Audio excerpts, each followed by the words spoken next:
Hello friends. सो इसकी पहले वाली वीडियो में हमने दो प्रिंसिपल कवर कर लिया था आपने BRSR का। पहला प्रिंसिपल था ethics, transparency and accountability. Second principle था हमारा safe and sustainable goods and services. तो इसके पहले वाला हमारा जो प्रिंसिपल नंबर 1 था उसका नाम था एथिक्स, ट्रांसपेरेंसी एंड अकाउंटेबिलिटी। उसके एलिमेंट क्या थे कि आपको अपने वर्क एरिया के लिए पॉलिसीज़ बनानी है, उन पॉलिसीज़ के बारे में अपने स्टेक होल्डर्स को बताना है। ऐसे एंटिटीज़ जो उन पॉलिसीज़ को फॉलो नहीं कर रही हैं उनके अगेंस्ट आपको प्रोएक्टिव एक्शन लेने हैं, और अपने वैल्यू चेन में जितनी भी एंटिटीज़ ऐड हैं ये उन सबको आपको प्रमोट करना है कि वो इन सारी पॉलिसीज़ को फॉलो करें, ट्रांसपेरेंसी एंड अकाउंटेबिलिटी की। ठीक है, इसके अगर कोई भी आपको एडवर्स इफ़ेक्ट दिखता है तो आपको उसको क्लियर करना चाहिए। ठीक है, उसको क्लियर करो ताकि आप ट्रांसपेरेंसी इन्हांस कर सको। इसके बाद में safe and sustainable goods and services. इसमें आपको क्या करना है, safe and sustainable goods and services में आपको सबसे पहले देखना है कि अवेयरनेस जगानी है कंज्यूमर्स में और अपने क्लाइंट में, उनके राइट के कंसर्न में। ठीक है, और आपको over utilisation of natural resources नहीं करना है, ऑप्टिमम यूटिलाइजेशन करना है। रिसाइकलिंग के प्रोसेस को आपको सीरियस लेना है। तीसरा था आपकी जो भी प्रोडक्शन के मेथड है या जो भी टेक्नोलॉजी से रिसर्च एंड डेवलपमेंट के, ठीक है, वो ऐसे होने चाहिए जो प्रोडक्ट को सस्टेनेबल बना सके। ठीक है, वो ऐसे प्रोडक्ट आप डेवलप कीजिए जो कस्टमर के काम में ज़्यादा से ज़्यादा मतलब उनकी लाइफ को ज़्यादा ईजी कर पाएँ। ठीक है, अब हम थर्ड प्रिंसिपल पढ़ने जा रहे हैं। थर्ड प्रिंसिपल है हमारा promote wellbeing of all employees including those in value chain. तो पहला था एथिक्स से रिलेटेड, दूसरा था गुड्स एंड सर्विसेज से रिलेटेड, तीसरा है एम्प्लॉय से रिलेटेड। ठीक है, प्रोमोट वेलबींग ऑफ एम्प्लॉयज़, इसमें हमको क्या करना है, एम्प्लॉयज़ के वेलबींग को प्रमोट करना है। Promote wellbeing of employees including those in value chain. आपके वैल्यू चेन में जितने भी जो भी एम्प्लॉयज़ हैं उनके वेलबींग को आपको प्रमोट करना है। ठीक है, this principle relate to all initiatives. ये प्रिंसिपल क्या करता है, रिलेट करता है उन सारे इनिशिएटिव से an entity has to take for benefit of its employees. This principle relates to all initiatives an entity has all initiatives. ठीक है, an entity has to take for benefit of its employees, उनके employees के benefit के लिए जो भी initiatives एक entity लेती है उसको यहाँ पे कवर करना है। Reasons of core element associated with principle are, पहले entity should ensure compliances with all regulatory requirement regarding employees. ठीक है, एम्प्लॉयज़ से रिलेटेड जितने, तो देखो हमारे प्रिंसिपल का नाम क्या है, promote wellbeing of employees including those in value chain. ठीक है, तो इसमें हमें क्या लिखना है, वो सारे इनिशिएटिव्स को इंक्लूड करना है इस प्रिंसिपल में जो आपने अपने एम्प्लॉयज़ के लिए रखे हैं। This principle relate to all initiatives. ठीक है, an entity has to take, एक एंटिटी जो है वो जो भी इनिशिएटिव्स ले रही होती है उसको इसमें इंक्लूड करना है। This principle relate to all initiatives an entity has to take for benefit of its employees, अपने एम्प्लॉयज़ के बेनिफिट के लिए एक एंटिटी जितने भी इनिशिएटिव्स लेती है उन सारे इनिशिएटिव्स को हम इस प्रिंसिपल के अंदर कवर करते हैं। सबसे पहला है कि आपको सबसे पहले क्या करना है, लॉ रेगुलेशंस के बारे में हम बात करेंगे। ठीक है, entity should ensure compliances with all regulatory requirement regarding employees, employ के संदर्भ में उसके जितने भी रेगुलेटरी रिक्वायरमेंट है एंटिटी सबको पूरा कर, एंटिटी को अपने सारे रेगुलेटरी रिक्वायरमेंट पूरे करने चाहिए। Entity should ensure compliances, entity को क्या करना चाहिए, कंप्लायंसेस को इंश्योर करना चाहिए। Entity should ensure compliances with all regulatory requirement regarding employees. Entity should prevent all kind of entity should prevent, entity को क्या करना चाहिए, सबसे पहले उसको क्या करना, देखो सबसे पहले है कि रेगुलेटरी उसके एम्प्लॉयज़ के कंसर्न में, ठीक है, जितने भी रेगुलेटरी रिक्वायरमेंट है वो एंटिटी को पूरा करना चाहिए। तो सबसे पहले एम्प्लॉयज़ के कंसर्न में जो रेगुलेटरी रिक्वायरमेंट्स है वो आप पूरे करोगे। उसके बाद आपको child labour, bonded labour and any other involuntary labours prevent all kind of child labour, entity should prevent, आपको क्या करना चाहिए, अपने आप को बचाना चाहिए, इन सब चीज़ों को रोकना चाहिए, आपको चाइल्ड लेबर नहीं रखना चाहिए, ठीक है, बॉन्डेड लेबर नहीं रखना चाहिए, इसके बाद इनवॉल्यूंटरी लेबर अपने ऑर्गेनाइजेशन में नहीं रखनी चाहिए। सबसे पहले आप एम्प्लॉय से जितने लॉ रेगुलेशन है वो बनाओगे, उसे फॉलो करोगे। फिर जो आप लेबर लॉ के अगेंस्ट में जो भी प्रोविजन बनाए गए हैं आप उन काम नहीं करोगे, जैसे आप चाइल्ड लेबर नहीं रखोगे, बॉन्डेड लेबर नहीं रखोगे और इनवॉलंटरी लेबर नहीं रखोगी। उसके बाद है entity should have a system in which work life balance of employees is not compromised. आपके पास एक ऐसा सिस्टम होना चाहिए जिसकी वजह से एम्प्लॉयज़ का वर्क लाइफ बैलेंस ख़राब ना हो, मतलब ओवर काम आप एम्प्लॉय से मत कराइए, ठीक है, उनकी शक्ति के अनुसार ही हमें उनके काम करवाना चाहिए। उसके बाद entity should ensure timely payment of wages, employees को आप टाइमली पेमेंट दीजिए as per living wages and respect their dignity. इसके बाद हमारा है skill development and training of work force is another responsibility of entities employing them, skill development and training of work force, ठीक है, skill development करना चाहिए और work force को क्या करना चाहिए, ट्रेनिंग देना चाहिए। Is another responsibility of entities employing them, ऐसे कोई भी एंटिटीज़ जो एम्प्लॉयज़ को रख रही है उन एम्प्लॉयज़ के लिए क्या करना चाहिए, उन एम्प्लॉयज़ के कंसर्न में आपको उनके स्किल डेवलपमेंट और ट्रेनिंग का भी की भी व्यवस्था करनी चाहिए। Creation of work place which is safe and free of harassment, ठीक है, is also responsibility of entity. Creation of work place को क्रिएट करना है, ठीक है, जो कि सेफ हो। Creation of work place which is safe and free of harassment is also responsibility of entity. वो क्या है, एंटिटी की रिस्पॉन्सिबिलिटी है, ठीक है। तो इसमें हमें क्या क्या देखना है,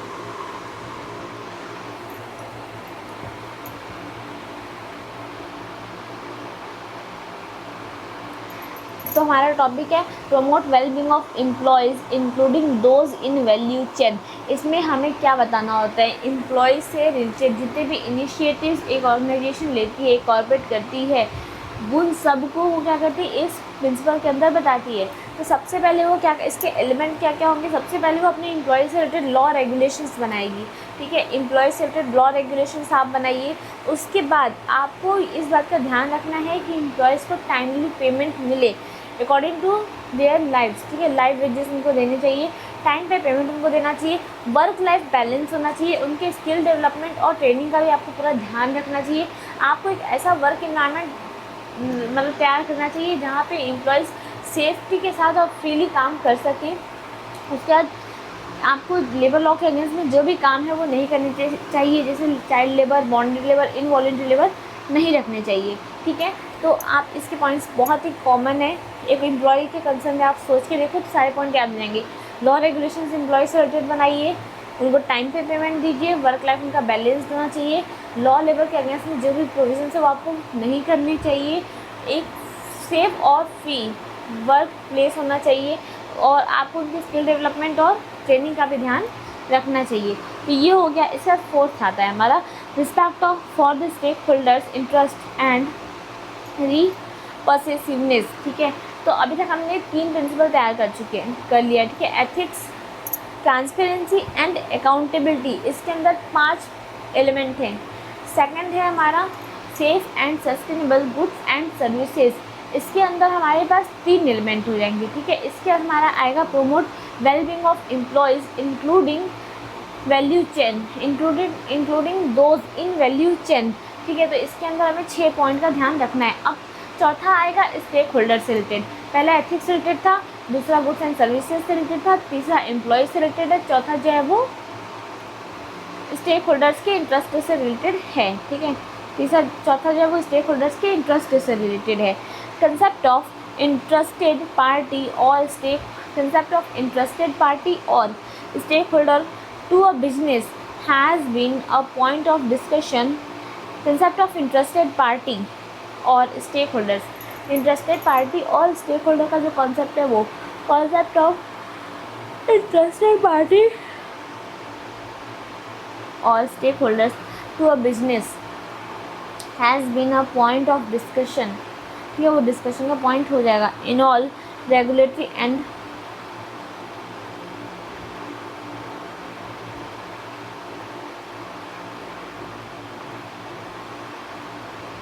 regulatory and voluntary system of any organisation होगा, ठीक है। Respect for stakeholder interest and responsiveness, stakeholders के इंटरेस्ट की रिस्पेक्ट करनी है, उनके रिस्पॉन्सिवनेस की भी रिस्पेक्ट करनी है। Respect for stakeholders interest and responsiveness, ठीक है। कंसेप्ट ऑफ इंटरेस्टेड पार्टी और stakeholder to a business has been a point of discussion in all regulatory and voluntary system of any organization, ठीक है।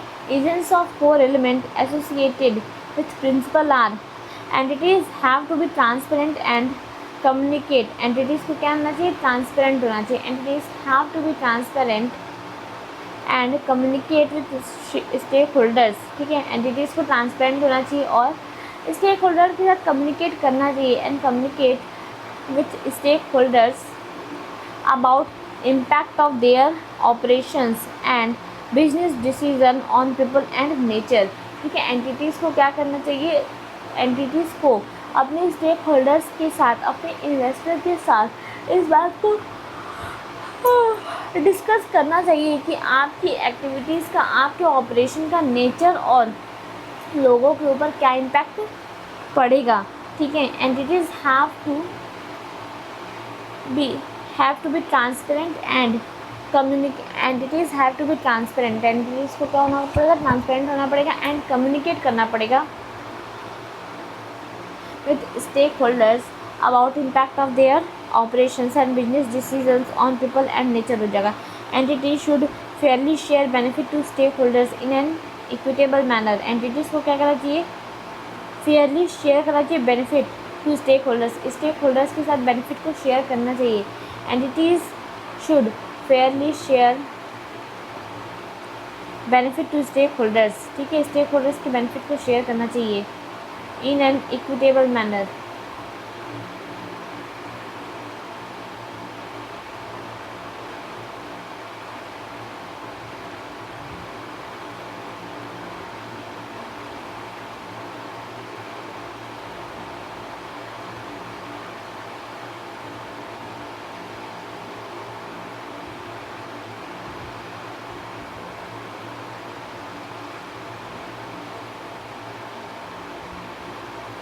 Entities को क्या करना चाहिए, Fairlie share करना चाहिए।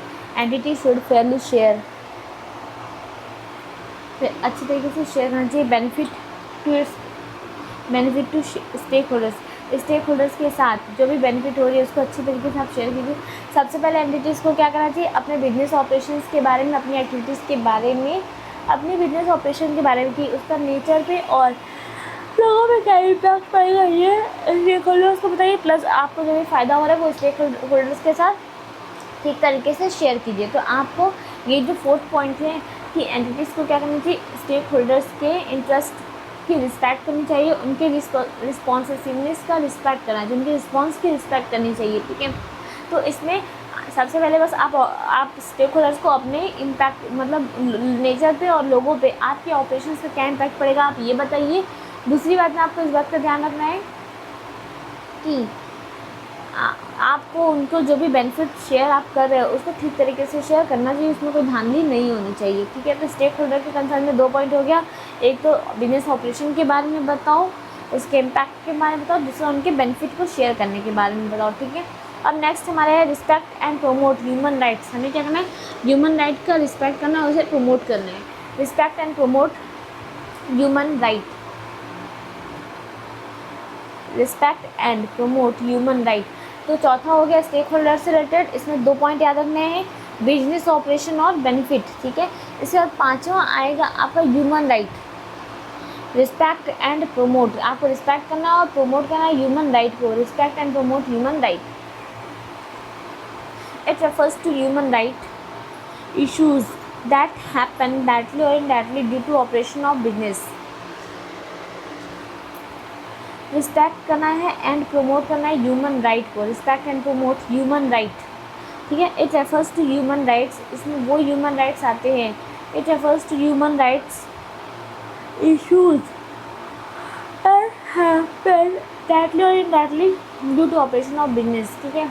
बिजनेस के ऑपरेशन की वजह से डायरेक्टली और इनडायरेक्टली जो भी ह्यूमन राइट की इश्यूज आते हैं उसको हम इस पॉइंट के अंदर डिस्कस करते हैं। It refers to human right, ये क्या करेगा, रेफर करेगा ह्यूमन राइट को।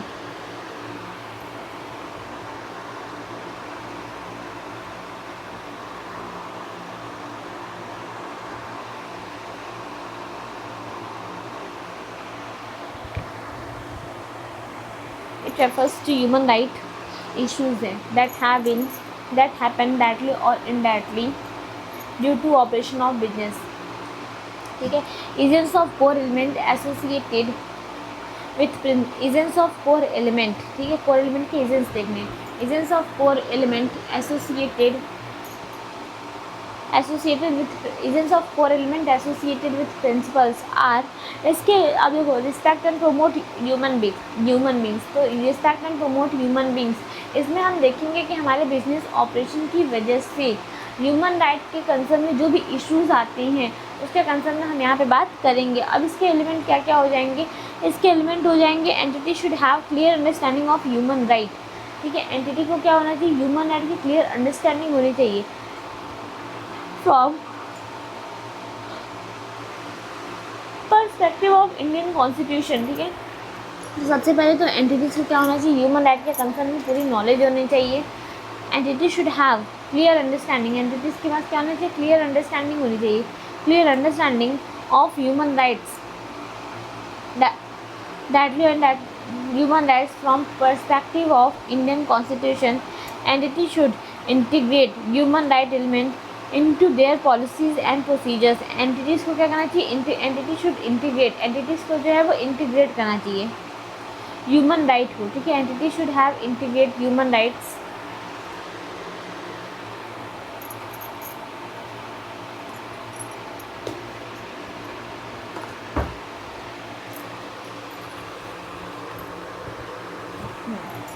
entities को human right, entity should have clear understanding of human right from perspective of Indian Constitution। Indian constitution के पर्सपेक्टिव से जो भी ह्यूमन राइट बनाए गए हैं उन सब चीज़ों की जानकारी जो है वो एंटिटीज़ को होनी चाहिए। Entity should integrate human right, entities को क्या करना चाहिए, ह्यूमन राइट्स को इंटीग्रेट करना चाहिए। Entity should integrate human rights element into their policies and procedures, उसको अपनी पॉलिसीज़ एंड प्रोसीजर्स में भी क्या करना चाहिए, ह्यूमन राइट को इंटीग्रेट करनी चाहिए। सबसे पहली बात तो एंटिटीज़ को क्या होनी चाहिए, ह्यूमन राइट्स की नॉलेज होनी चाहिए, प्लस उनको अपनी पॉलिसीज़ एंड प्रोसीजर्स में ह्यूमन राइट को इंक्लूड करना चाहिए, इंटीग्रेट करना चाहिए, ठीक है। Entity should recognise and respect human right, और उसको क्या करना चाहिए, सबसे पहली बात नॉलेज होनी चाहिए, दूसरी बात इंटीग्रेट करना चाहिए पॉलिसी और प्रोसीजर में, प्लस रिस्पेक्ट भी करनी चाहिए, ठीक है, human right of all the relevant stakeholders, किसके, ह्यूमन राइट की रिस्पेक्ट करनी चाहिए स्टेक होल्डर्स के, ठीक है। तो ये समझ में आ गया, respect and promote human right, आपको रिस्पेक्ट करना और प्रमोट करना है ह्यूमन राइट को, ठीक है। तो इसमें क्या हो, अंडरस्टैंडिंग ऑफ ह्यूमन राइट होना चाहिए, एंटिटीज़ को अंडरस्टैंडिंग ऑफ ह्यूमन राइट होना चाहिए, अंडरस्टैंडिंग होनी चाहिए, ठीक है, इंटीग्रेट करना चाहिए ह्यूमन राइट को, रिकॉग्नाइज एंड रिस्पेक्ट करना चाहिए ह्यूमन राइट का, ठीक है, understanding of human right,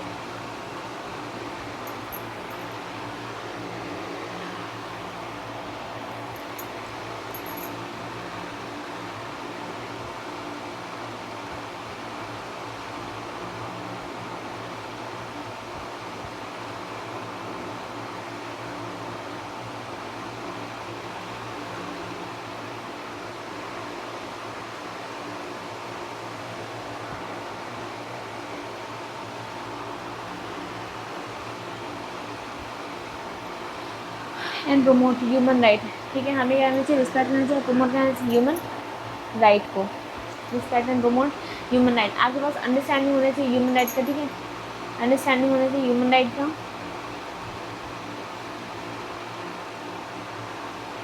understanding of human right होना चाहिए, फिर इंटीग्रेट करना चाहिए ह्यूमन राइट को,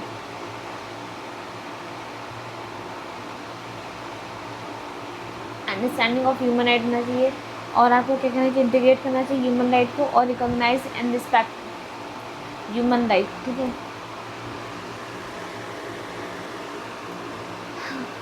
आज वीडियो बनाते बनाते मैं थोड़ा स्टॉप हो जा रही हूँ क्योंकि मेरे दिमाग में एक बात चल रही है।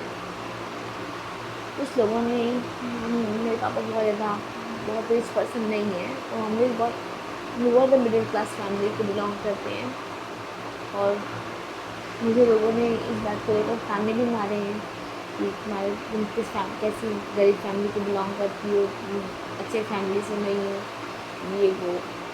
इस समय मेरे दिमाग में बस एक बात चल रही है, मुझे बस अपनी ज़िंदगी में इस लायक बनना है कि जिन लोगों ने मुझे इस बात का ताना मारा है कि तुम खराब घर से हो, तो मुझे ज़िंदगी में इतना कमाना है कि उनके पूरे ख़ानदान को मैं बैठा के खिला सकूँ।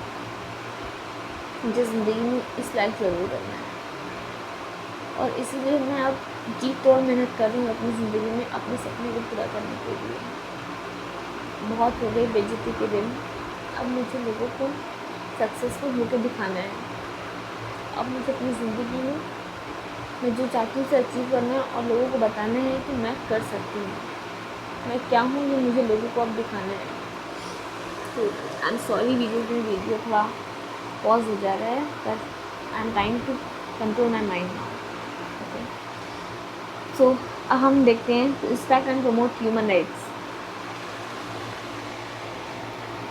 Respect and promote human right में हमको 3 एलिमेंट, इसमें क्या लिखना है, एंटिटी। सबसे पहली बात, एंटिटीज़ को ह्यूमन राइट को समझना चाहिए, अंडरस्टैंडिंग होनी चाहिए ह्यूमन राइट्स की, ठीक है। ह्यूमन राइट्स की अंडरस्टैंडिंग होनी चाहिए, अंडरस्टैंडिंग ऑफ ह्यूमन राइट्स, ठीक है। इंटीग्रेट होना, और उसको अपनी पॉलिसी और प्रोसीजर्स में ह्यूमन राइट्स को इंटीग्रेट करना चाहिए। अंडरस्टैंडिंग ऑफ ह्यूमन राइट्स होना चाहिए, इंटीग्रेट करना चाहिए, पॉलिसी एंड प्रोसीजर्स में ह्यूमन राइट को सबसे पहले अंडरस्टैंडिंग होनी चाहिए, फिर उसको इंटीग्रेट करो, उसके बाद आपको रिस्पेक्ट करना है, ठीक है। तो 3 चीज़ याद रखना ह्यूमन राइट के कंसर्न में हमें क्या क्या लिखना है, ठीक है। ह्यूमन राइट है हमारा, ठीक है, ह्यूमन राइट, इसकी अंडरस्टैंडिंग होनी चाहिए। अंडरस्टैंडिंग के बाद सबसे पहले आपको एंटिटी को उसकी अंडरस्टैंडिंग होनी चाहिए, फिर उसको इंटीग्रेट करना चाहिए पॉलिसी और प्रोसीजर के साथ, ठीक है, इंटीग्रेट करना चाहिए।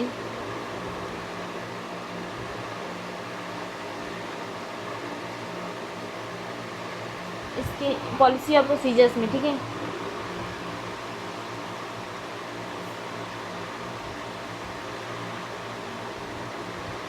प्रोसीजर्स में उसके बाद नेक्स्ट है हमारा कि हमें रिस्पेक्ट करना चाहिए human right of the stakeholders को, ठीक है, रिस्पेक्ट करना चाहिए,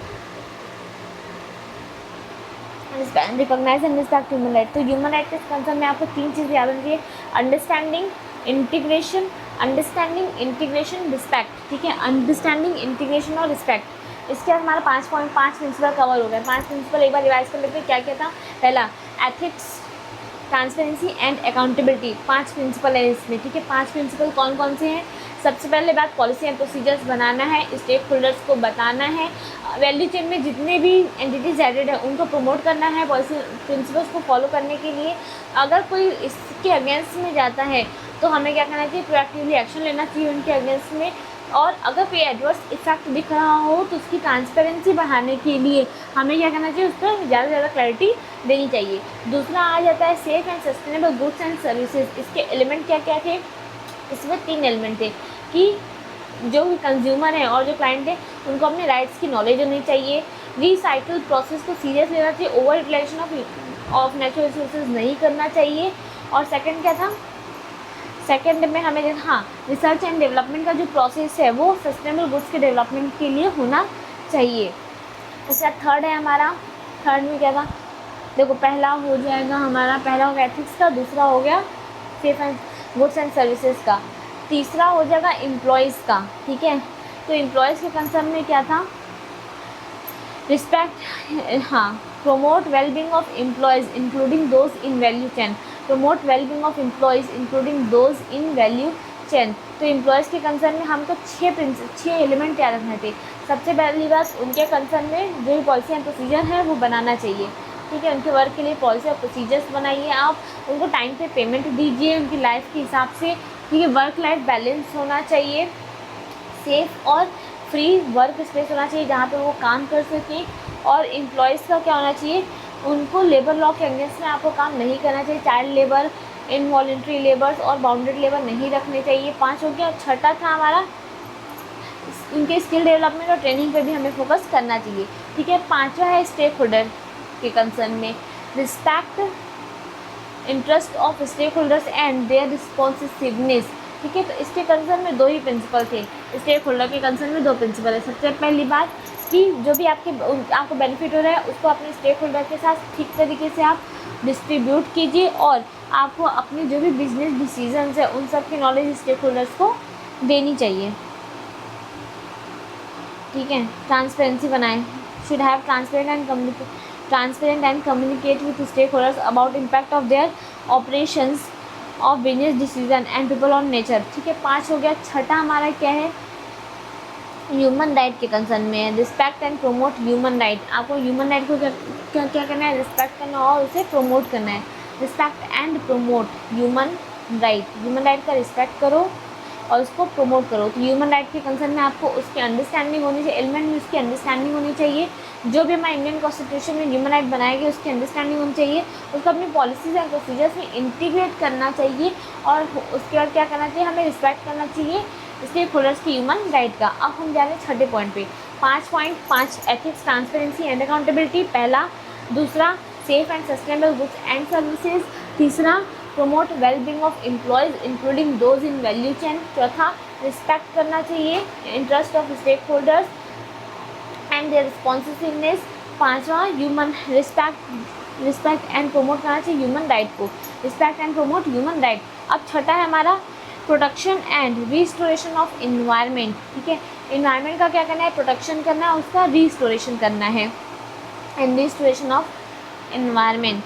this principle protection and restoration of environment मतलब यहाँ पे यही बताया जाए मतलब ऐसे हेडिंग से समझ में आ रहा है कि इन्वायरमेंट में नेचुरल रिसोर्सेज का ऑप्टिमम यूटिलाइजेशन के कंसर्न में हमें यहाँ पे इस टॉपिक में बताया जाएगा। ठीक है। आप ऐसे गुड्स को प्रोड्यूस करो जो क्या हो इको फ्रेंडली हो।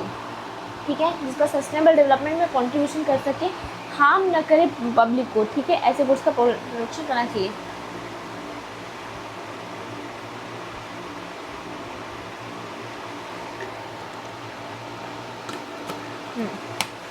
This principle looks at environmental responsibility for economic prosperity and sustainability।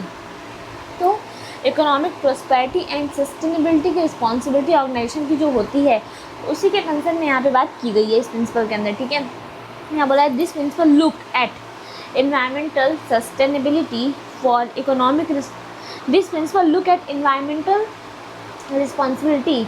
एक ऑर्गेनाइजेशन की एनवायरमेंटल रिस्पॉन्सिबिलिटी क्या है उसके बारे में यहाँ बात किया गया है। Looks at environmental responsibility for economic prosperity है एंड सस्टेनेबिलिटी है। ठीक है।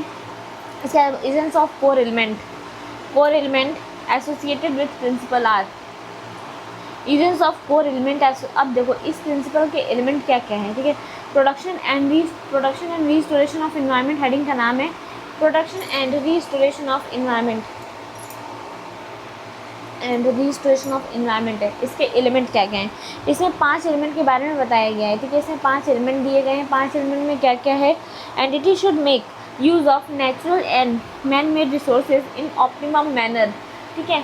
तो जो नेचुरल और मैन मेड रिसोर्स सबसे पहला है कि एक एंटिटी को क्या करना चाहिए जो नेचुरल है और मैन मेड रिसोर्सेज है उसका ऑप्टिमम यूटिलाइजेशन करना चाहिए, ऑप्टिमम मैनर में यूज़ करना चाहिए। कॉमन पॉइंट इस पॉइंट में हम क्या पढ़ रहे हैं कि इन्वायरमेंटल रिस्पॉन्सिबिलिटी एक ऑर्गेनाइजेशन की क्या है हमारा इन्वायरमेंट सस्टेनेबल हो। ठीक है। प्रॉस्परस हो, यही रिस्पॉन्सिबिलिटी होगी। तो सबसे पहले एंटिटी को इन्वायरमेंट को बचाने के लिए सबसे पहले आपको यही काम करना पड़ेगा कि जो भी नेचुरल रिसोर्सेज अवेलेबल है या मैन मेड रिसोर्सेज अवेलेबल है, इनडायरेक्टली मैन मेड रिसोर्सेज भी क्या होते हैं नेचुरल रिसोर्सेज से ही कनेक्टेड होते हैं। ठीक है। तो एंटिटीज़ को क्या करना चाहिए नेचुरल रिसोर्सेज और मैन मेड रिसोर्सेज का ऑप्टिमम मैनर में यूटिलाइजेशन करना चाहिए।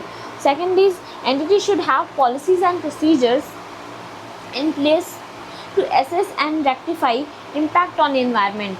एंटिटीज़ को क्या करना चाहिए ऐसी पॉलिसीज और प्रोसीजर्स बनाने चाहिए जो रेक्टिफाई कर एसेस कर सके और रेक्टिफाई करना चाहिए इम्पैक्ट ऑन इन्वायरमेंट पे इम्पैक्ट को एसेस कर सके और रेक्टिफाई कर सके। Entity should measure their performance, entities को क्या करना चाहिए, उनके परफॉर्मेंस को मेज़र करना चाहिए। Performance relating to prevention of pollution, energy use, measure करना चाहिए their performance relating to prevention of pollution, energy use etcetera. तो सबसे पहले एंटिटी को क्या करना चाहिए, natural and man made resources का ऑप्टिमम मैनर में यूटिलाइजेशन करना चाहिए। उसके पॉल्यूशन कंट्रोल के कंसर्न में या एनर्जी यूज़ के कंसर्न में जो भी पॉलिसीज़ हैं उसका टाइम टू टाइम मेजरमेंट करना चाहिए, ठीक है, ताकि अगर वो पॉल्यूशन कंट्रोल ठीक से नहीं कर पा रही है, एनर्जी का यूज़ ठीक से नहीं कर पा रही है, तो उसको टाइम रहते इम्प्रूव किया जा सके, ठीक है। इसके बाद entity have to contribute towards climate change, entities को क्या करना चाहिए, क्लाइमेट में जो भी चेंजेस आ रहे हैं उसकी तरफ कंट्रीब्यूशन भी देना चाहिए, ठीक है। Change resilience in line with national action plan. इसके बाद बोला entity should compare its activities, entities को क्या करना चाहिए, अपनी एक्टिविटीज़ को कंपेयर करना चाहिए with industries to reduce reuse and recycle of resources. Entity should compare its activities with industries to reduce ताकि वो नेचुरल रिसोर्सेज के यूटिलाइजेशन को रिड्यूस कर सके, उसको रीयूज़ कर सके और रिसाइकलिंग कर सके। तो इस पॉइंट में हमें दिया तो गया है 5 पॉइंट, लेकिन 5 याद कर पाना ज़रूरी नहीं है। तो आप कुछ पॉइंट 4 भी याद रखोगे, 4-3 भी याद रखोगे तो काम हो जाएगा। जैसे एनवायरनमेंट के कंसर्न में सबसे पहले एक कॉमन पॉइंट है, नेचुरल मैन मेड रिसोर्सेज का ऑप्टिमम मैनर में यूटिलाइजेशन होना चाहिए। एंटिटीज़ को अपने आप को इंडस्ट्रीज़ के साथ कंपेयर करना चाहिए ताकि वो ये पता कर सके कि अगर उसके अंदर रिसाइकलिंग के प्रोसेस में या रीयूज़ के प्रोसेस में या नेचुरल रिसोर्सेज की यूटिलाइजेशन को रिड्यूस करने के लिए अगर उसे कोई सीख मिलती है तो उसे अडॉप्ट करना चाहिए, ठीक है। इसके बाद एंटिटीज़ को क्या करना चाहिए, क्लाइमेट चेंज की तरफ कंट्रीब्यूशन भी देना चाहिए, ठीक है। उसके बाद एंटिटीज़ को time to time pollution control की जो भी पॉलिसीज़ है, एनर्जी की जो भी पॉलिसीज़ है उनको मेज़र करते रहना चाहिए, ठीक है। तो यहाँ हो गया protection and restoration of environment. Protection and restoration of environment में हमको 4 पॉइंट देखना है। नेचुरल और मैन मेड रिसोर्सेज को ऑप्टिमम मैनर में यूटिलाइजेशन करना है, ठीक है। इसके बाद हमको नेक्स्ट में देखना है एंड मैन मेड रिसोर्सेज का ऑप्टिमम मैनर में यूटिलाइजेशन करना है। एंटिटीज़ को नेचुरल रिसोर्सेज की यूटिलाइजेशन को रिड्यूस करना चाहिए, उसकी रिसाइकलिंग करनी चाहिए और रीयूज़ भी करना चाहिए। उसके बाद रीयूज़ करना चाहिए, पॉल्यूशन कंट्रोल और एनर्जी यूज़ की जो भी उसकी पॉलिसीज़ है उसको टाइम टू टाइम मेज़र करते रहना चाहिए। क्लाइमेट चेंज उसको क्या करना चाहिए, कंट्रीब्यूशन देना चाहिए। अब हम आते हैं नेक्स्ट पे, influence on public and regulatory policies. Influence on public and regulatory policies, public और रेगुलेटरी पॉलिसीज़ पे क्या इन्फ्लुएंस होगा, क्या प्रभाव पड़ेगा, वो हमें यहाँ पे देखना है। Influence on public and regulatory policy, this principle of influencing policy formulation recognizes that business operate within framework of statutory and legislative policy of governing authority. This principle of, देखो हेडिंग क्या है हमारे साथ है, influence on public and regulatory policy। Public और regulatory policy पे क्या प्रभाव पड़ेगा, influence on public and regulatory policy. Influence on public and regulatory policy, public और रेगुलेटरी पॉलिसी पे क्या इम्पैक्ट पड़ रहा है हमारे बिजनेस का, वो हमें यहाँ पे देखना है, ठीक है। This principle of influencing policy formulation recognises that business operate with in framework of statutory and legislative policy of governing authority, ठीक है। This principal further highlight that, ये प्रिंसिपल क्या करता है, फर्दर हाईलाइट करते हैं, highlight that core element should be made, core element यहाँ पे influence on regulatory and public policy, ठीक है। मतलब हमारे ऑर्गेनाइजेशन का पब्लिक पॉलिसी पे और रेगुलेटरी पॉलिसी पे क्या इम्पैक्ट पड़ेगा, ये हमको यहाँ पे देखना है। तो this principle of influencing policy formulation को इन्फ्लुएंस करेगा ना, हाँ। तो this principle of influencing policy formulation recognises that business operate with in framework, business जो है वो ऑपरेट कर रहा है with in framework of statutory and legislative policy of governing authority, this principle further highlight that core elements should be made holistically when organization go ahead with policy formulation. core element should be made holistically, ठीक है, जो element है वो organisation go ahead with policy formulation. जब कोई organisation policy बनाने जा रही है अपने बिजनेस के कंसर्न में, तो सबसे पहले अपने बिजनेस के कोर एलिमेंट के बारे में उस पर फोकस करना चाहिए। Collective association should be utilised while policy formulation. Collective association, ठीक है, trade group and industry chamber should be utilised. Collective association का यूज़ किया जाना चाहिए। Collective association should be utilised while policy formulation. जब आप पॉलिसी बनाते हो तब, जब आप पॉलिसी बना रहे होते हो तब कलेक्टिव एसोसिएशन होना चाहिए, ठीक है। Policy formulation by organisation should encourage fair competition and prevent human abuse.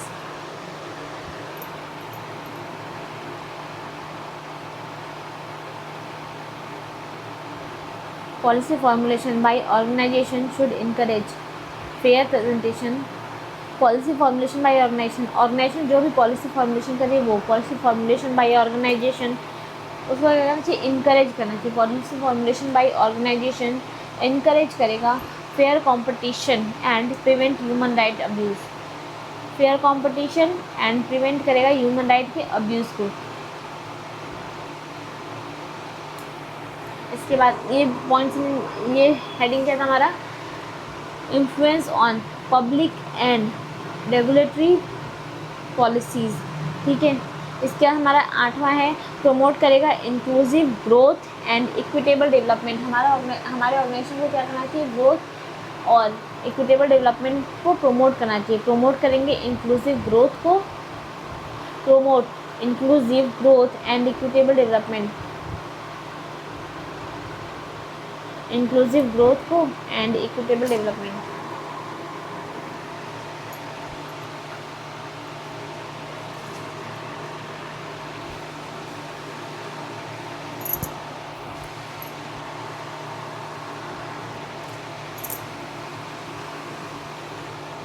Promote करना है इंक्लूसिव ग्रोथ को एंड इक्विटेबल डेवलपमेंट को।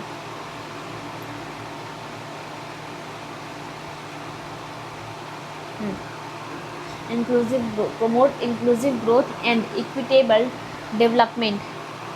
तो इसके हम ये देखो हेडिंग पढ़ के हमें समझ में आ रहा है कि हमारे ऑर्गेनाइजेशन की पॉलिसीज़ ऐसी होनी चाहिए, हमारे ऑर्गेनाइजेशन को ऐसा काम करना चाहिए जिससे हम क्या कर सकें, इक्विटेबल डेवलपमेंट कर सके और ग्रोथ को प्रमोट कर सके, ठीक है। This can work only with close participation and collaboration among entities for better livelihood and assistant to marginalized communicate. This can work only with close participation, ठीक है। close participation ऑर्गेनाइजेशन को करना चाहिए एंड कोलैबोरेशन होना चाहिए among entities के बीच में, ठीक है। फॉर बेटर लाइवलीहुड, अच्छी दिनों के लिए, and assistance to marginalised communities, agents of core element associated with this principle. Heading का नाम है कि आपको इक्विटेबल ग्रोथ को और सस्टेनेबल इक्विटेबल में ग्रोथ करना चाहिए और इक्विटेबल डेवलपमेंट करना है, इक्विटेबल डेवलपमेंट करना है और ग्रोथ करना है, ठीक है। Entities should have system in place to identify, entities should have system in place, entities के पास क्या होना चाहिए, सिस्टम होना चाहिए in place, should have system in place to identify and address impact of their activities on people.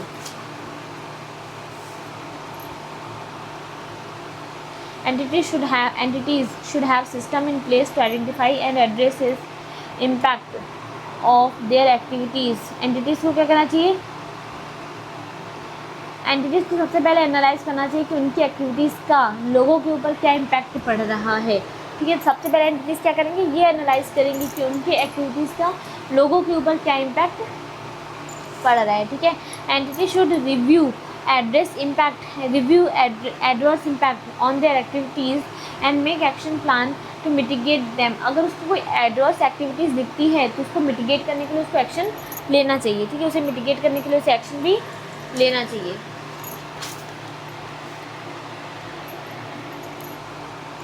इसके बाद entity should bring up creative product, entities को क्या करना चाहिए, क्रिएटिव प्रोडक्ट लेकर आना चाहिए। Entity should bring up creative product and technologies that help marginalized communities, ठीक है, that help marginalized communities। Entity should bring up creative product, entities को क्या करना चाहिए, क्रिएटिव प्रोडक्ट ले आने चाहिए, ठीक है। And technologies, entity should bring up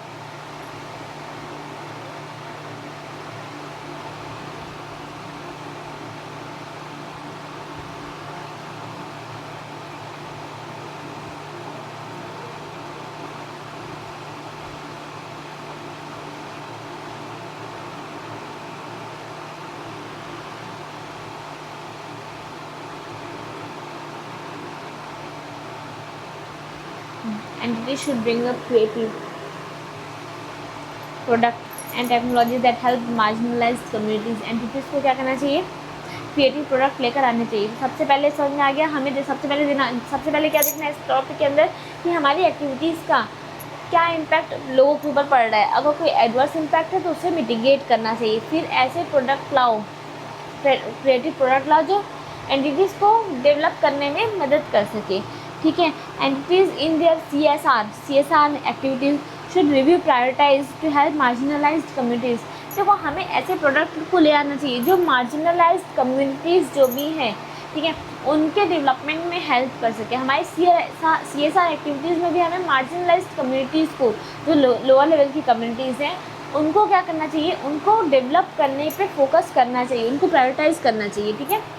उसके बाद entities should ensure that displacement और रीलोकेशन ऑफ कम्युनिटीज़, एंटिटीज़ को इंश्योर करना है कि डिसप्लेसमेंट जो भी हो रहा है और relocation of communities does not happen, otherwise provide fair presentation to affected people. इसके तो यहाँ पे समझ में आ गया, इस पॉइंट यहाँ पे हमारा पॉइंट क्या था, ग्रोथ पे फोकस करना है, इक्विटेबल डेवलपमेंट पे फोकस करना है। सबसे पहले हम देखेंगे कि हम जो भी पॉलिसी एंड प्रोसीजर्स बना रहे हैं उसका क्या इम्पैक्ट लोगों के ऊपर पड़ना है, ठीक है। अगर कोई एडवर्स इम्पैक्ट समझ में आ रहा है तो हमें उसे मिटिगेट कर देना चाहिए। उसके बाद हमको नेक्स्ट में देखना है, 3 पॉइंट हो गया, हमें ऐसे क्रिएटिव प्रोडक्ट लाने हैं जो मार्जिनलाइज कम्युनिटीज़ को डेवलप कर सके। हमें अपने CSR एक्टिविटीज़ में भी क्या करना है, मार्जिनलाइज कम्युनिटीज़ को प्रायोरिटाइज करना है। फिर यहाँ पे 5 पॉइंट है, अगर आप 4 भी याद कर पाते हो तो कोई दिक्कत नहीं है, ठीक है। तो सबसे पहले हो गया कि आपको क्या करना है, सबसे पहले देखना है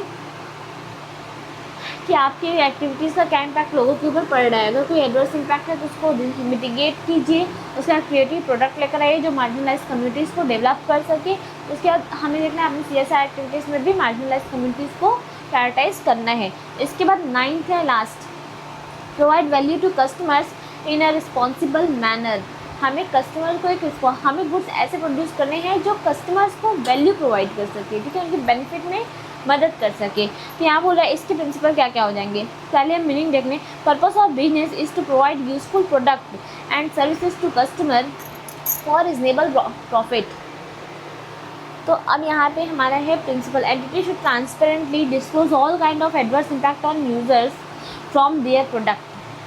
सबसे पहली बात, उनके प्रोडक्ट से अगर कोई भी एडवर्स इम्पैक्ट लोगों पे पड़ने वाला है तो इस चीज़ को ट्रांसपेरेंसी के साथ आपको डिस्क्लोज करना चाहिए कि आपके प्रोडक्ट का क्या नेगेटिव इम्पैक्ट लोगों के ऊपर पड़ सकता है। जैसे हम कोई भी प्रोडक्ट यूज़ करते हैं तो उसके ऊपर लिखा होता है ना, जैसे कोई मेडिसिन वगैरह होती है तो उस पर लिखा होना चाहिए कि बच्चों के पहुँच से दूर रखें, ठीक है। ये क्या है, इसका मतलब इसका बैड इम्पैक्ट बच्चों पे पड़ सकता है, बच्चों को इससे खतरा हो सकता है। तो अगर आपके प्रोडक्ट का कोई भी बैड इम्पैक्ट पड़ने वाला है, एडवर्स इम्पैक्ट पड़ने वाला है लोगों पे, तो उसको आपको ट्रांसपेरेंसी के साथ डिस्क्लोज करना चाहिए। Entity should make effort to reduce negative impact. Entities को क्या करना चाहिए, उनके प्रोडक्ट का जो भी निगेटिव इम्पैक्ट लोगों पे पड़ने वाला है उसको रिड्यूस करने की पूरी कोशिश करनी चाहिए। जैसे entity should inform customers on safe way, ठीक है, usages and disposal of their product. उन्हें कस्टमर को बताना चाहिए कि उनके प्रोडक्ट को किस तरीके से सेफ्टी के साथ वो यूज़ कर सकते हैं और डिस्पोज कर सकते हैं, ठीक है।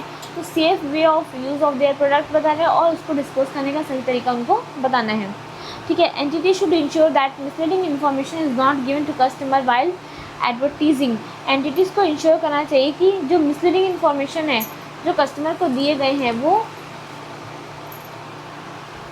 एंटिटीज़ को ये इंश्योर करना चाहिए कि एडवर्टीजमेंट के दौरान कोई भी मिसलीडिंग इन्फॉर्मेशन लोगों को नहीं दी गई है। ठीक है, इसके बाद तो अभी तक हमने कितने पॉइंट पढ़े, यहाँ पे 7 पॉइंट है। ठीक है, तो अभी तक हमने ये जाना कि हमें सबसे पहले क्या करना चाहिए, सबसे पहले हमारे प्रोडक्ट का अगर कोई भी एडवर्स इम्पैक्ट लोगों पे पड़ने वाला है तो आपको ये लोगों को बताना चाहिए, ट्रांसपेरेंसी के साथ डिस्क्लोज करना चाहिए। ठीक है, आपके प्रोडक्ट को सेफ्टी के साथ कैसे यूज़ किया जा सकता है, उसका डिस्पोजल कैसे हो सकता है, ये भी लोगों को आपको बताना चाहिए। ठीक है, अगर आपके प्रोडक्ट का कोई भी निगेटिव इम्पैक्ट लोगों पे पड़ने वाला है तो उसे आपको लोगों को बताना चाहिए। उसके बाद निगेटिव इम्पैक्ट को रिड्यूस करने की पूरी कोशिश करनी चाहिए। ठीक है, ensure that misleading information is not given to customer while advertising. When handling the customer data, जब आप कस्टमर के डेटा को हैंडल कर रहे होते हैं तब when handling the customer data right to privacy of customer need to be maintain.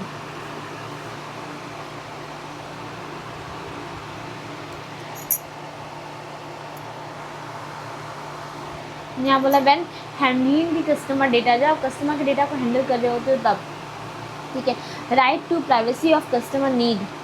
ठीक है, कस्टमर की नीड, आप जब भी क्या है कस्टमर का डेटा मेंटेन कर रहे हो तो आपको कस्टमर के डेटा को प्राइवेट रखने की पूरी पॉलिसी बनानी चाहिए। ठीक है, प्राइवेसी मेंटेन करनी चाहिए कस्टमर के डेटा के कंसर्न में।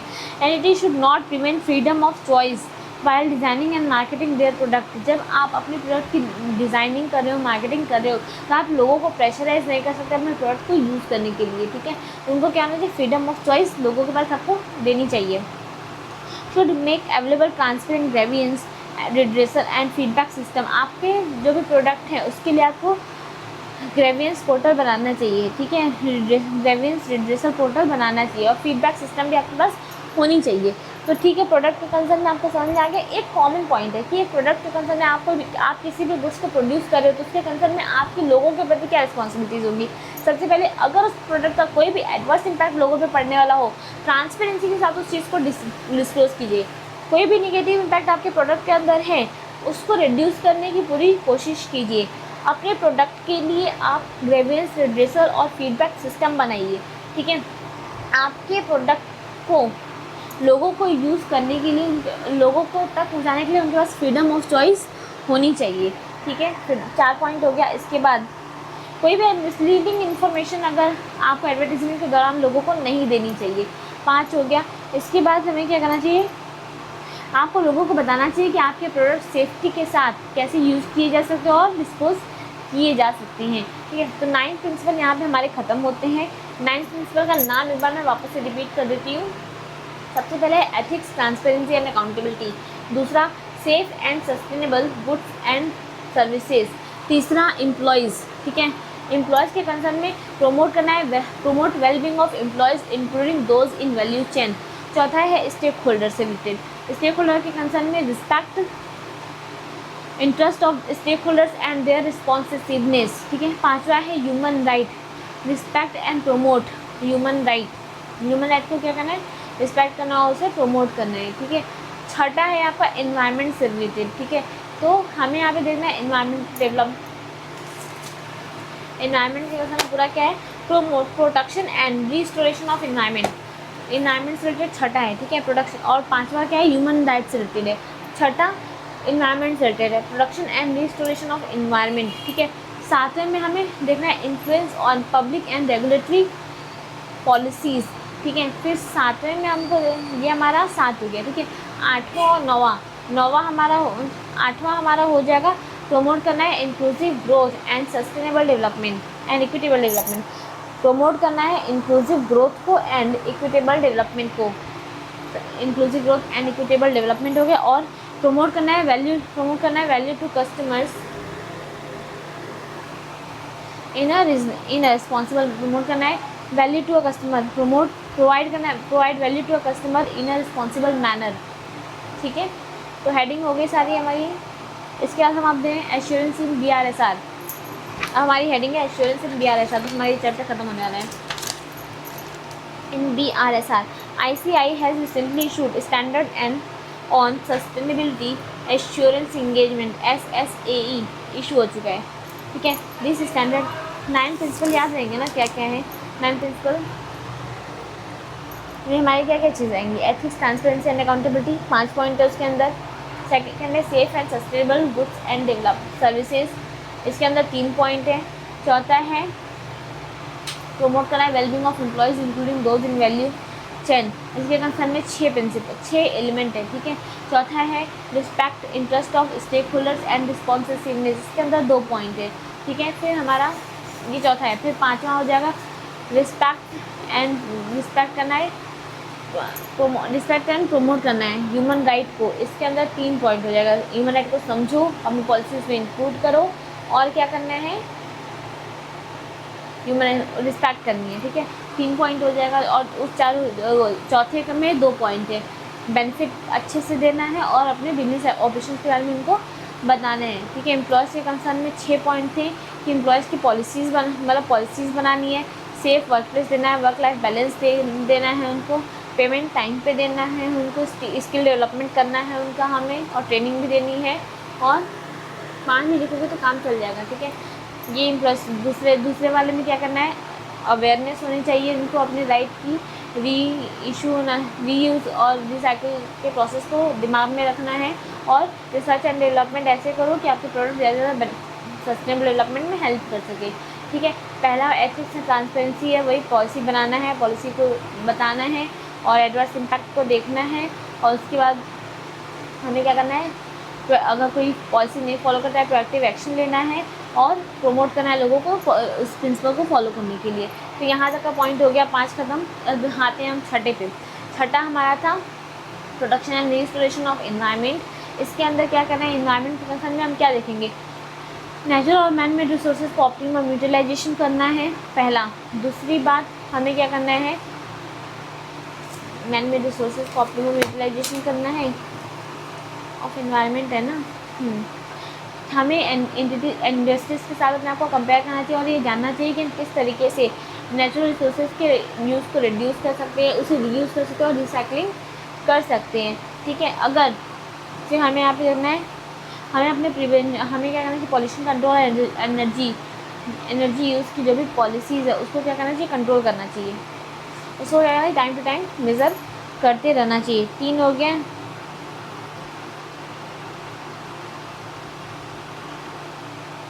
क्लाइमेट चेंज के कंसर्न को क्या करना चाहिए, कंट्रीब्यूट करना चाहिए। अब ये 6 हो गया। 7वां पॉइंट मेरा क्या है, 7वें में हमको क्या देखना है,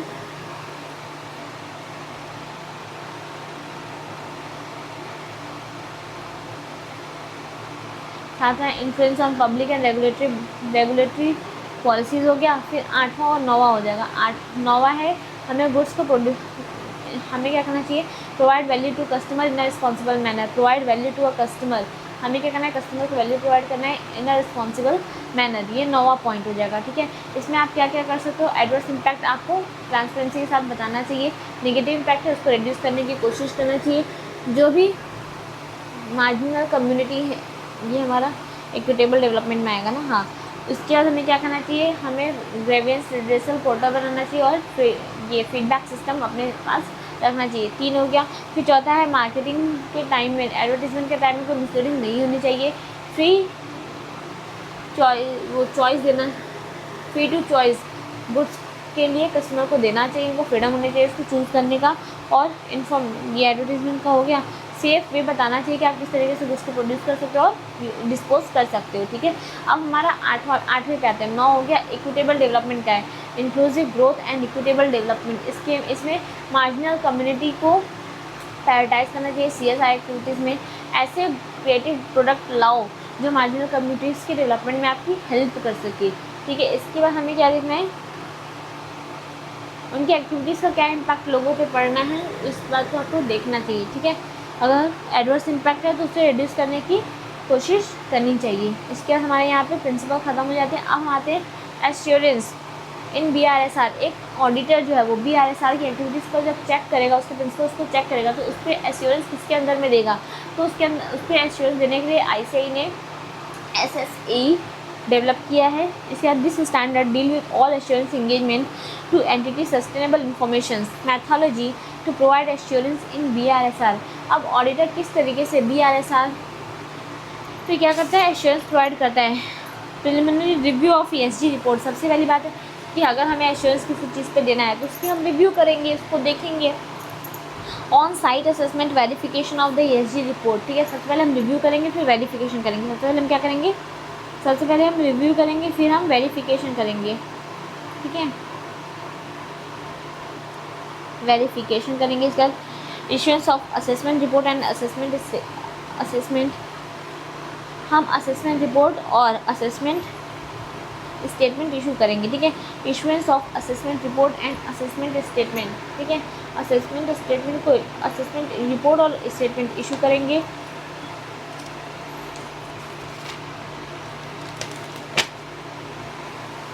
review of responsiveness and clarification of findings, ठीक है। फिर हम रिस्पॉन्सिवनेस को देखेंगे और क्लैरिफिकेशन ऑफ फाइंडिंग्स, ठीक है। फाइंडिंग्स से क्लैरिफिकेशन लेंगे। सबसे पहले रिव्यू करेंगे, ठीक है। रिव्यू के बाद हम क्या करेंगे, सबसे पहले हमको रिव्यू करना है, फिर रिव्यू के बाद वेरिफिकेशन करना है, ठीक है। फिर स्टेटमेंट इशू करना है, रिव्यू करना है, वेरिफिकेशन करना है, स्टेटमेंट इशू करना है। Preliminary review of ESG report हम पहले रिव्यू करना है फिर वेरिफिकेशन करना है, ठीक है।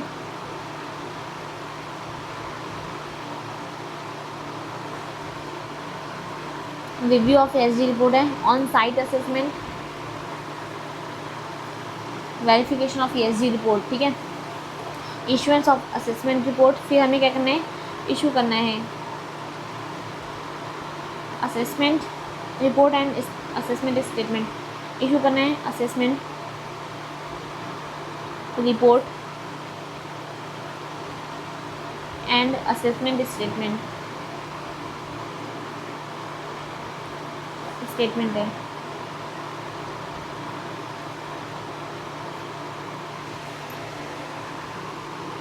ठीक है।